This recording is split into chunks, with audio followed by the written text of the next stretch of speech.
AC आखिर ले कौन सा? विंडो ले, स्प्लिट ले, इन्वर्टर एसी ले या नॉन इन्वर्टर एसी ले? अरे भाई बहुत ज्यादा कंफ्यूजन है। Don't worry, I am here. देखिए, एसी लेने से पहले कुछ चीजों को आपको जानना होगा और कुछ बेसिक चीजें तो आपको पता ही होंगी।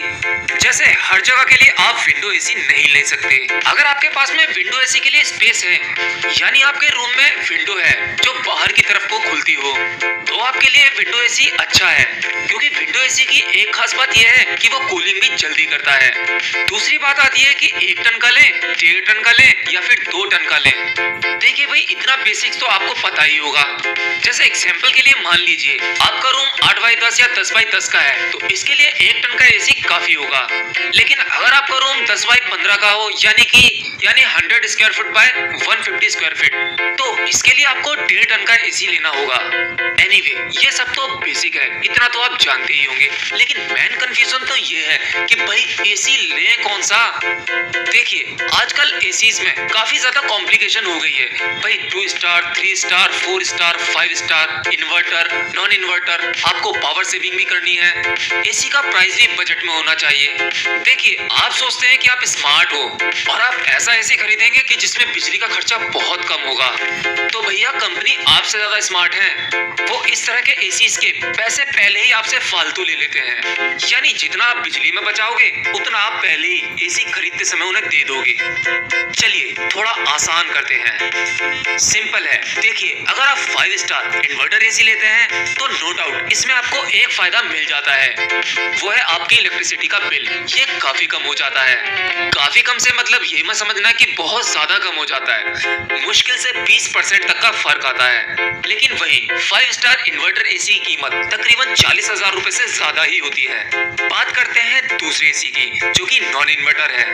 देखिए, नॉन इन्वर्टर एसी, इसका इलेक्ट्रिसिटी का खर्चा थोड़ा सा ज्यादा होता है, लेकिन बहुत थोड़ा सा, यानी तकरीबन मान लीजिए 5 स्टार इन्वर्टर एसी का बिल अगर महीने में 800 या 850 आता है, तो नॉन इन्वर्टर एसी का बिल महीने में तकरीबन 1000 आएगा। यानी कि आपको महीने में इलेक्ट्रिसिटी बिल में 150-200 रुपए की बचत हो जाएगी। ये सिर्फ मैंने एक एग्जांपल के लिए बताया है, यानी कि आपको 15 से 20% बिजली की बचत होती है 5 स्टार इन्वर्टर एसी में। अब बाकी आपके यूज पर डिपेंड करता है कि आप एसी कितना यूज करते हैं। दूसरा फायदा नॉन इन्वर्टर एसी में आपको यह मिलता है कि इसका वन टाइम पेमेंट कम होता है, यानी कि इसका प्राइस कम होता है।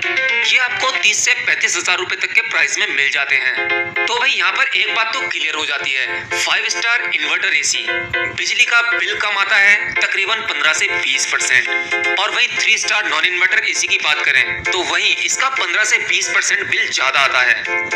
यानी मैंने अभी आपको 1000 रुपए का एग्जांपल दिया था, अगर आप डेली 8 से 10 घंटे एसी चलाते हैं तो तकरीबन इतना ही बिल आएगा आपका। बाकी प्रूफ के लिए मैं इसके ऊपर एक अगली वीडियो लेकर आऊंगा।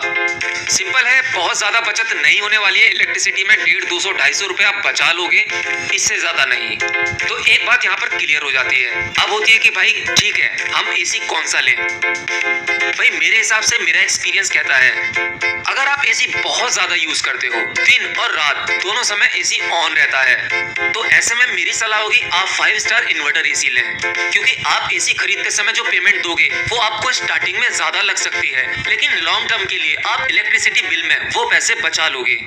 अब बात करते हैं, अगर आप एसी यूज कम करते हो, यानी डेली 7, 8, 10 घंटों तक एसी इस्तेमाल करते हैं, तो आपके लिए नॉन इन्वर्टर एसी बढ़िया होगा, क्योंकि लॉन्ग टर्म तो नहीं चलने वाला। अगर आप इलेक्ट्रिसिटी सेविंग की बात करेंगे तो कई सालों में 150-200 रुपए करके भी बचाएंगे हर महीने के, तो आप अंदाजा लगा सकते हैं कई साल में वसूल कर पाएंगे। बाकी ये कैलकुलेशन आप अपने आप ही लगा लेना, मैंने आपको एक आइडिया दे दिया है, तो एक बार फिर से क्लियर कर देता हूँ ताकि आपको कोई कंफ्यूजन ना हो। अगर आपको एसी ज्यादा इस्तेमाल करना है, 24 घंटे में 18-20 घंटे एसी चलाना है,